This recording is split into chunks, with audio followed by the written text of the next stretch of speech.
السلام علیکم ورحمۃ اللہ وبرکاتہ۔ وعلیکم السلام۔ مفتی صاحب کیا حال ہے آپ کی؟ خیریت سے ہیں؟ ایک مسئلہ یہ پوچھنا تھا کہ اگر جو چھوٹا بچہ ہوتا ہے حافظ قرآن ہوتا ہے، اگر اس نے حفظ کر لیا،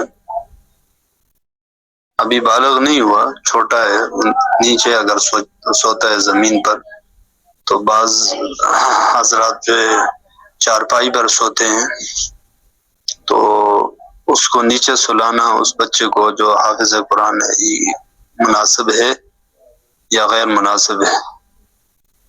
وضاحت فرما دیں۔ یعنی حافظ قرآن بچے کو نیچے سلانا، جیسے زمین پہ بستر وغیرہ لگا دیتے ہیں، تو خود والدین جو ہے یعنی اوپر چارپائی پر یا بیڈ پر سوتے ہیں، تو اس کو ایسے سلانا کیسے ہے؟ جی وعلیکم السلام ورحمۃ اللہ وبرکاتہ۔ آپ کا سوال ہے کہ حافظ قرآن بچہ ہے اس کو نیچے سلانا کیسا ہے؟ جی، گھر میں اگر بستروں کی یا پھر چارپائی یا بیڈ کی کمی ہے تو بچے نیچے سو جاتے ہیں، اکثر گھروں میں ایسا ہوتا ہے، تو شرعی طور پر کوئی مذائقہ نہیں ہے اگر اس میں حافظ قرآن بچہ بھی نیچے سو جاتا ہے، اس کے والدین چارپائی پہ سوتے ہیں یا بیڈ پہ سوتے ہیں، تو اس صورت میں وہ سو سکتا ہے۔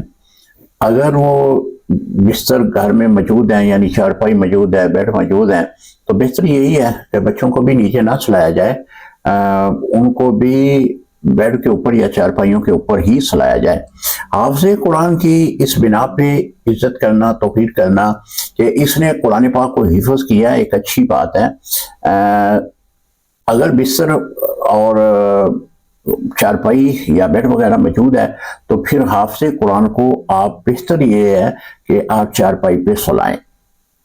میں نے پہلے عرض کر دیا کہ اگر دیکھا ہے میں نے کئی گھروں میں ایسا ہے کہ چارپائیوں کی قلت ہوتی ہے، اگر چارپائی کم ہے تو بڑے جو ہیں وہ چارپائیوں پہ سو جاتے ہیں، تو بچے جو ہیں وہ نیچے ہی بستر پہ سوتے ہیں۔